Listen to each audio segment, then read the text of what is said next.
A new police review is to reveal it's easier for children to buy knives than paracetamol, prompting tougher knife crime restrictions. Retailers must report bulk or suspicious sales, and prison sentences for selling blades to under 18s will increase. The rules, known as Ronan's Law, are named after 16-year-old knife crime victim Ronan Kanda. Let's speak to Ronan's sister, who's a campaigner in this area, Nikita Kanda. Nikita, good afternoon to you. Good afternoon. A campaign, of course, you would have given out anything not to be fronting. That goes without saying. I'm so sorry for your loss and what happened to your brother. It has meant that you've mobilised your energy into trying to tackle this. My instant analysis, Nikita, of what we're talking about here is that politicians often miss what's really going on here. And I don't sense that the ease with which you buy a knife is necessarily, I mean, that's clearly something we want to make it harder. But if someone is hell-bent on using a knife, they will, right? I mean, yes, of course. Unfortunately, that is the case. You know, when it's kind of gone past the preventative measures, when it's kind of gone past the point of deterrence working, you know, it will be used. However, we are trying to do everything we possibly can to make it harder, to put in more barriers for the future, and to not allow weapons that are clearly just being designed to seriously harm and murder people to be allowed to be sold freely. And for those who are creating these weapons and for those who are profiting off them and advertising them, they need to be held to account. I 100% agree with that. Nobody should be able to just buy a machete online, I mean, or anywhere for that matter. And it's extraordinary that you can just do that. I think we would all agree with that. But I guess the wider question when it comes to the root causes of this are that those responsible, the perpetrators of your brother's death, would be the kind of people that would find a way to get those weapons regardless, right? Yeah, I mean, of course, like you said, it just kind of gets to a point where deterrence just won't work, and that's where we kind of really need to intervene. We need to go in now when they're young. We need to make sure that we're doing enough. You know, the schools are doing enough. There's just so many organisations which I believe failed in my brother's case and couldn't get to the murderers before it got too late. And that's probably the case with so many that we're seeing. So you're saying there were red flags that could have highlighted that there were some dangerous kids out there that could go on to do something lethal, and they did. Yeah, definitely. I mean, my brother, you know, as you would know, he was mistaken identity. He wasn't intended target of the attack. However, you know, 6 weeks before Ronan was murdered, the murderer went after his intended target, and you know, police were aware. Nothing was kind of done to ensure that murderer doesn't go on to do what he did. I mean, that is extraordinary, right? I mean, that makes already a life-changing and devastating moment for you and your family. If it is possible to be worse, if that's the right word, it probably isn't, but I think you take the point. The fact that something could have been prevented is just almost the final dishonour and the final injustice here.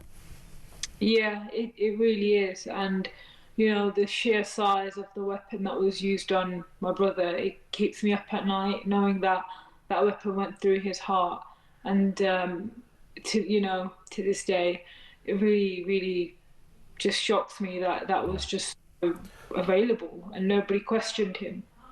Did we find out in the subsequent court case how this person got hold of such a weapon?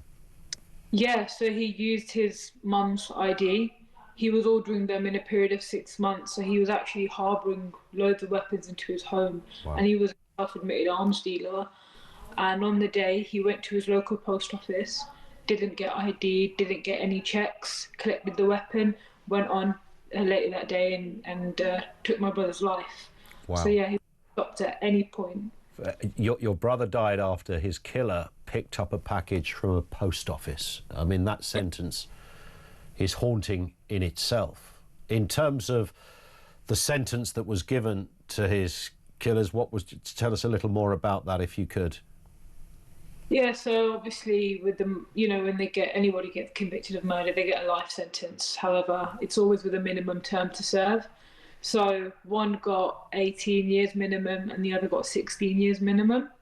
Of course, that's never going to be enough, is it, for us? I mean, we're suffering for the rest of our lives. I mean, we do this campaigning and we do all of this work, but if I'm being honest, it's so painful every single day, knowing what Ronan went through, knowing what our lives have turned into. So yeah. Yeah. Well, listen, it's admirable that you've been able to transpose that energy and your time into something like this.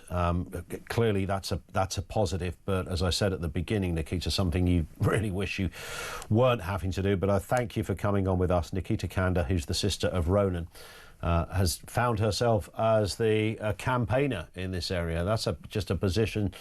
I mean, I'm a campaigner because somebody in my family was stabbed to death, and that's where she's found herself. As she said there, you will never get over it, and she gave us a brief précis of some of the circumstances of her brother's death. It is beyond believable that you could firstly pick a package up like that from a post office without ID checks.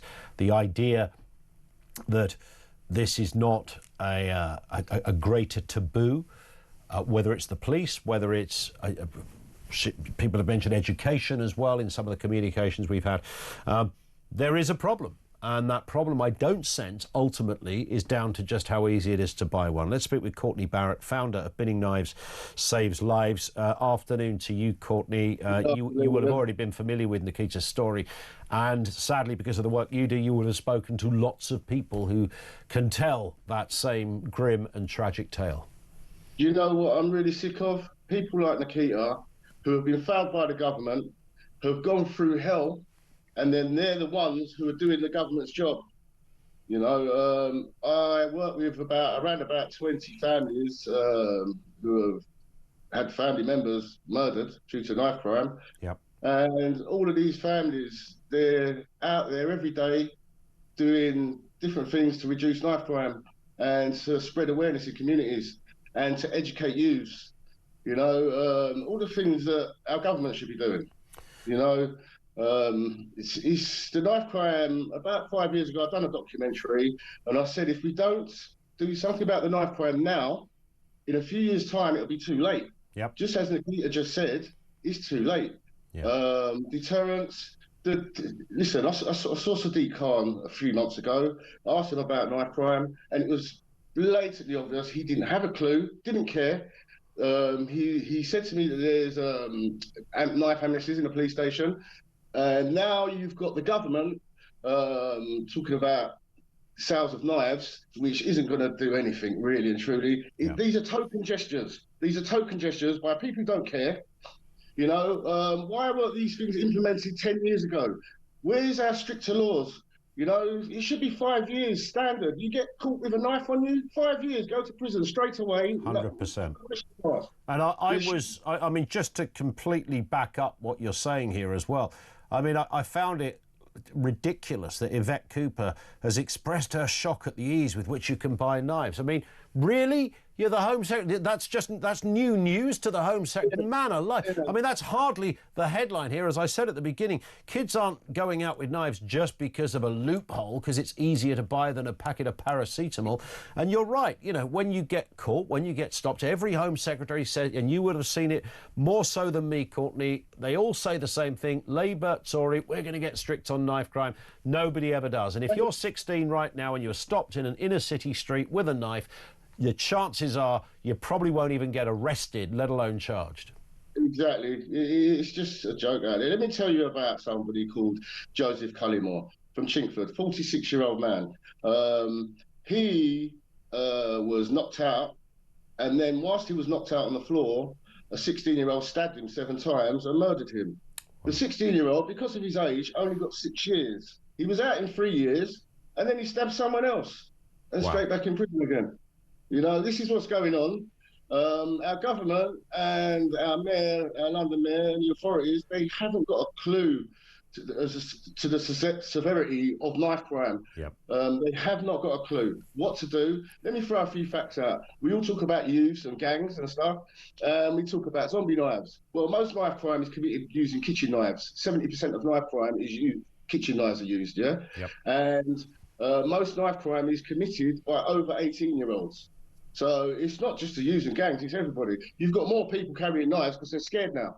I know so many men around about my age, in their 50s, who carry knives because they've got no confidence in the police. They need to protect themselves. That's what they're thinking in their minds. So many people are carrying knives now. You've got 8-year-old kids going to school. I remember in 2019 reporting that there were over 15,000 kids in school had been caught with a knife in 2019. So why has nothing been done? Why are kids still being getting stabbed at school? Yeah. Why has nothing get done? Why are there no bleed control kits in schools and in pubs around the country? Because that's what we do as a charity, as a community, as human beings who care about others. Sure. You know, so we do what we can to reduce knife crime. We've got 11 strategies to reduce knife crime, not just one.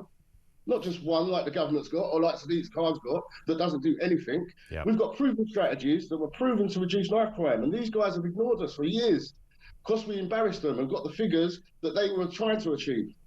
So we need better politicians. We need different kind of policing. We certainly need courts to implement more rigorous and obvious sentences. But what about the root cause? And when we're talking about the point of young kids in cities dying, perpetrators and victims, you know, in these kind of ages, as Nikita's brother, he was 16. What's happened to the perpetrator? What is there a common backstory to these kids? What's going on here, Courtney? Let me tell you the root cause. First of all, around about the millennium, about 20 years ago, 25 years ago, you had a lot of kids, having babies, 15, 16-year-olds. So now we've got to the age where these kids are 15, 16, or around about that age, and the mums and dads, if they're still together, that is, are around about 30 years old. Their kids have been raising kids. There's no morals, there's no decency, there's no respect, there's no parenting skills, you know? And on top of that, you've got a government that doesn't care, you've got mayors that don't care, you've got laws that are totally outdated and ridiculous. You know, you've got all this going on, and there's so much knife crime, it's ridiculous. You're scared to say boo to anyone on the street. Now you might get stabbed. Indeed. You know, you're safer staying in your house. I think people need to stop voting for red and blue and start voting for people who care about London and care about the UK. You know? 100%. Listen, Courtney, no, you're speaking common sense. I can hear the exasperation as well in your voice. Courtney Barrett, founder of Binning Knives Saves Lives, who believes certainly government should be listening to him and those that work alongside him, but have ignored a lot of that.